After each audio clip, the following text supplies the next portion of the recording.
Hello guys, అందరికీ నమస్తే. Today special చిక్కుడుకాయ టమాటా కర్రీ. చిక్కుడుకాయ ఎంత రుచిగా ఉంటుందో ఒక రకంగా చెప్పాలంటే వెజ్ ఐటమ్స్లో నాన్ వెజ్ ఐటమ్స్లో ఉంటుంది. చిక్కుడు బాగా పండి చిక్కుడుత్తులు బాగా ఉండాలి, కానీ దీన్ని చికెన్ మటన్ లాగా లాగించేయచ్చు. చాలామంది అలాగే తింటారు, ఎందుకంటే చిక్కుడు రుచి అలాంటిది. చిక్కుడు తింటే లాభాలు ఎన్ని ఉన్నా ఇది అందరికీ పడదు. రెడ్ బ్లడ్ సమస్యలు ఉన్నవారు ఖచ్చితంగా డాక్టర్ని అడిగి తినాలో వద్దో అడిగాకే తినాలి. ఒకసారి అయితే మనం కర్రీ ఏ విధంగా ప్రిపేర్ చేసుకుందామో చూద్దామా. దీనికోసం అయితే ఒక 200 గ్రాముల చిక్కుడుకాయని తీసుకొని మధ్యలోకి చుంచి పురుగులు ఉన్నాయో లేదో తీసుకొని వాటిని ఒక 60% మనం ఫస్ట్ బాయిల్ చేసుకోవాలి.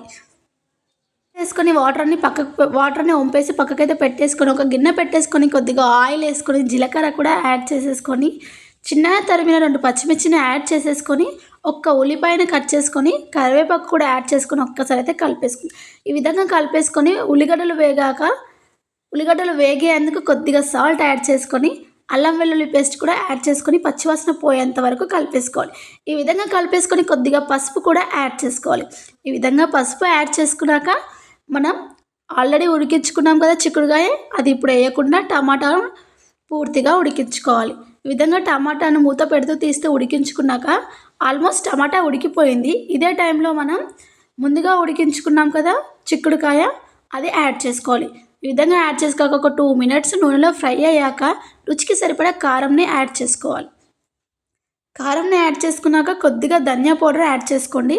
కొద్దిగా సాల్ట్ తక్కువది, నేను సాల్ట్ కూడా యాడ్ చేసుకున్నానండి. వాటరు ఆప్షనల్ అండి, మీకు ఇష్టమైతే వాటర్ యాడ్ చేసుకోండి, లేకుంటే లేదు. నేను లైట్గా వాటర్ యాడ్ చేసుకున్నాను. కొత్తిమీరతో గార్నిష్ చేసుకుంటే చిక్కుడుకాయ కూర రెడీ అయిపోయిందండి. Thank you for watching. Please subscribe to my channel.